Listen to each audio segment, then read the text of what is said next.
I promised we're about to get to work, but there's just a couple more things we want to do, and I think this next thing is a treat. In July, the One Campaign invited some of the great political leaders from both parties to have a bipartisan trip to Rwanda so that they could see for themselves the positive effect, the positive impact of American leadership and American programs in the world. And I don't think, well, I'll let them speak for themselves, but I want to say a word about who was there. Is John Kasich here today? I saw him a little bit earlier.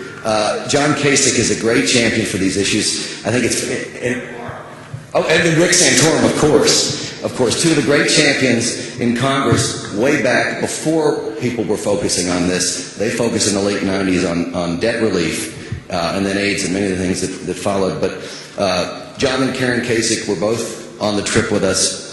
Mike Gerson was on the trip with us. Jack Oliver, who was one of the key creative forces in bringing One together, was with us. Judy Black, Mike Huckabee, Senator Frist is a co-chair of One Vote 08. And even though the privilege of introducing Mrs. McCain will fall to Senator Frist, Mrs. McCain was there, and I want you to know she insisted every day on getting in the big bouncy bus with us. And in being just another participant, she added enormously to our learning and to our exchanges with the people of Rwanda. It was really a fantastic trip. But I think the video speaks for itself, so why don't we pull it up now. The One Campaign took a bipartisan Now I get to introduce our leader, Bill Frist, who's a co-chair with Tom Daschle, One Vote 08, but has been a friend to the One Campaign since well before this initiative. Everybody knows he's a doctor, and I'll say something about his serious expertise in a minute, but if I hadn't been so busy since the trip, I would have made Dr. Frist's top 10 tips for traveling in difficult places. Every morning we'd have a serious gathering, a briefing. He would give us some fantastic insights into global health challenges and solutions, but he'd also give us a personal tip for staying healthy. And you probably didn't know this, but if you're ever in a really difficult circumstance and you're offered your choice of a drink, the answer is you want Coke in a bottle. And that's because it seems it's made out of the purest water, and if you need to, you can break that bottle and perform an appendectomy. Is that right? That's what he says. Bill Frist, I think people know, well before PEPFAR, was a great champion in the fight against AIDS. He's been a long-time champion for the continent of Africa. He goes there quite regularly. We saw him in his element on this trip. He's a great friend of the One Campaign.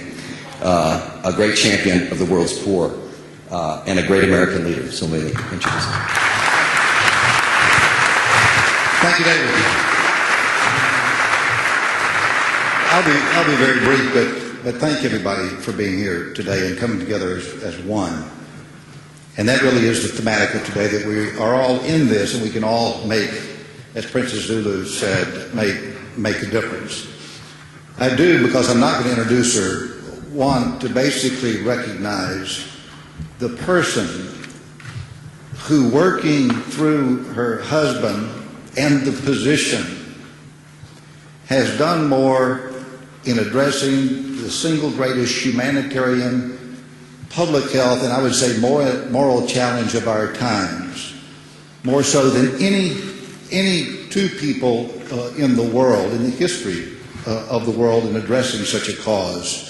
I just want to recognize the First Lady of the United States, Laura Bush. Thank you.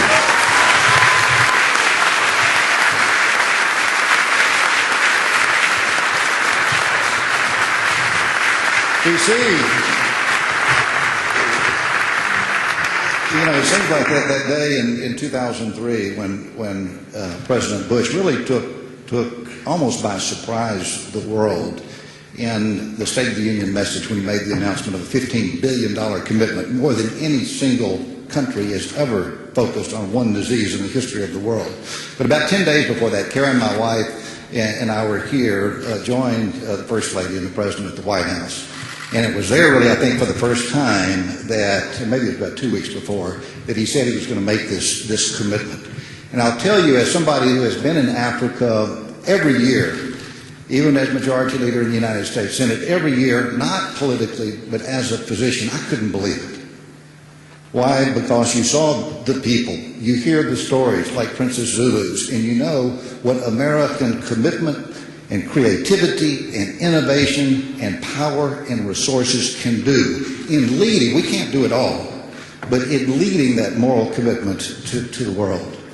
And I think we all recognize that. And as we look ahead to the future, we know that it's this sort of coming together which is the thematic today, where you have a group like World Vision who has galvanized the faith-based community for the country and indeed the world, global in reach, but domestic in reach as well, working hand in hand with the One campaign.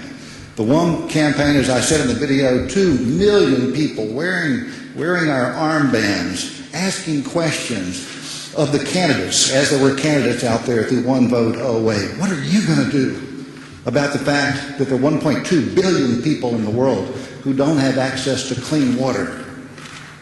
And that lack of access to clean water leads to diarrhea, the number one killer of the children around the world, the 10 million children around the world who die every year, the 27,000 children who will die over the next 24 hours because that lack of access of clean water. One Vote Away, I'll just have to mention that because it is sort of a political arm of the advocacy, and David mentioned it, where about a year ago, through Jack Oliver and David and a lot of people sitting around the table, we said, how can we make sure that all the people running for president really have an understanding of what extreme poverty is, that there are 27,000 kids who will die, 2/3 of those deaths preventable, the number of people who are starving, but the good news of things can be done. For example, through our commitment as a nation in terms of leadership, the country that we visited, that you saw the video from, we were there just 6 weeks ago, malaria, deaths from malaria have been, the number one killer in children there, had been cut by 2/3. The fact in Africa today that at that dinner at the White House, when that private announcement was made to about 10 of us, there were probably 40 or 50,000 people on antiretrovirals in Africa. But because of this commitment, there are 3 million people worldwide on antiretrovirals. And as you saw in the video, there are 20 to 30 million kids in Africa because of debt relief who would not be in school who are in school today. So it works. It is easy. So thematically, Princess Lulu is right. You can make a difference. We can all make a difference. My message is basically we're in this together as one. World Vision partnering with One, partnering with many other organizations and with churches and with non-religious organizations and with corporations like McKesson coming together as one.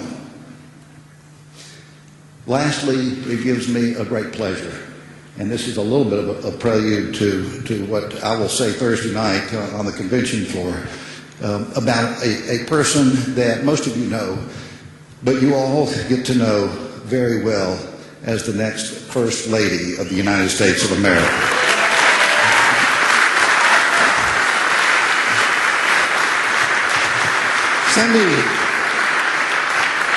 Cindy McCain has been at this a lot longer than I have, and a lot longer than David Lane has, a lot longer than a person who initiated a lot of this, Bono, has.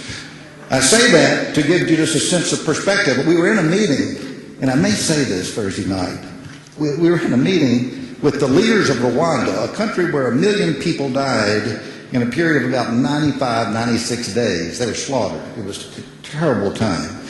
And most of the leaders of Rwanda, they weren't even there then because they were either up in the mountains or in Uganda and the Congo have had to flee. So I asked this room, I said, who in this room was actually in the country, in Rwanda in 1994 at the time of the genocide?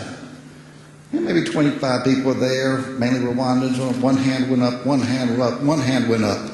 And then a hand wearing this one shirt, Cindy McCain's, went up.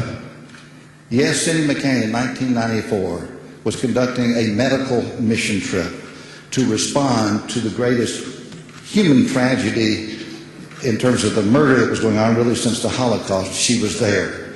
And indeed, it was one of now 55 medical mission trips that Cindy McCain has personally led around the globe. Indeed, let me introduce the person who I think is one of our greatest ambassadors in fighting extreme poverty, in fighting devastating disease, one of our greatest ambassadors for peace around the world, our next First Lady, Cindy McCain.